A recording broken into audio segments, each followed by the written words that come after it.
Anti-government protests are banned in Malaysia, and as such, demonstrations are rarely seen.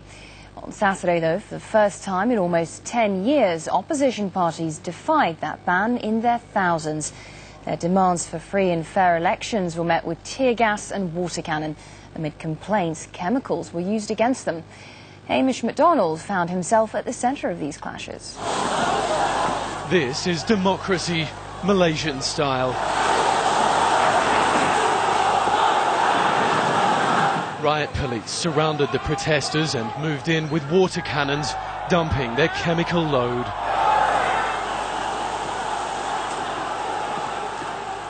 The police have just sprayed chemicals on the entire crowd. This was, until a few moments ago, an entirely peaceful protest, but they've just come along and sprayed chemicals into the faces of hundreds and hundreds of protesters.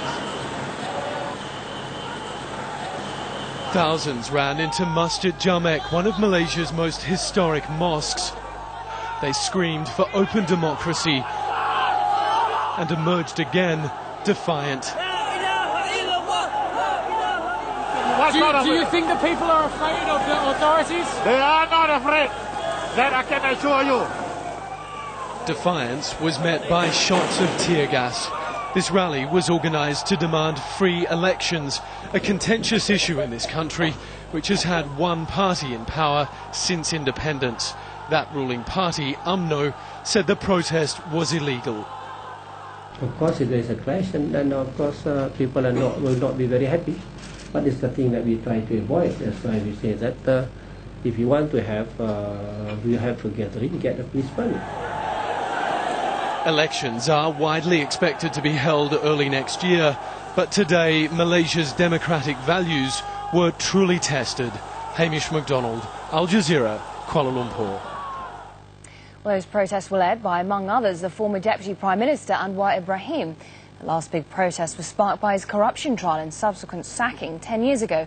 Earlier, he spoke to my colleague, Kamal Santamaria, who began by asking him why his supporters chose to provoke the government by defying the ban. We have exhausted all avenues, appeals, submissions, memorandums to the Election Commission, but the fraudulent practices continue.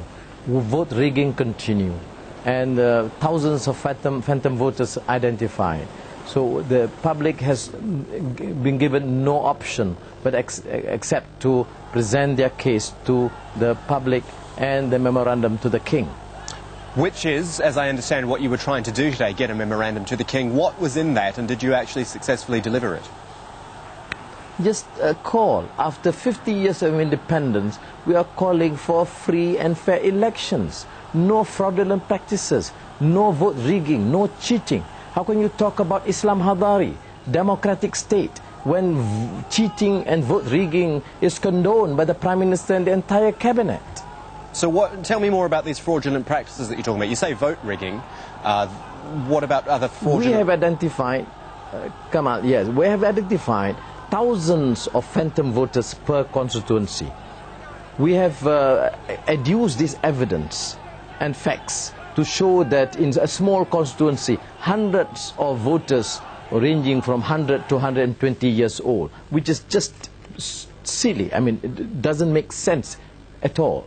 But there was no action from the part of the authorities and the Election Commission, working, in fact, to the contrary, at the behest of the UMNO political leaders to continue to cheat and continue with their vote rigging. The people who protested today, they numbered in their thousands by all accounts. A big number, obviously, but in the grand scheme of things, in Kuala Lumpur, in the whole country, do they represent the majority, do you think? I believe they represent the majority. The number was not small. The Prime Minister came out with a very strong warning: don't challenge my authority. But what about vote rigging? What about constitutional mandate of free and fair elections? Now, the number just in front of the palace ranged 30 to 40,000. There were thousands others, groups all over the city.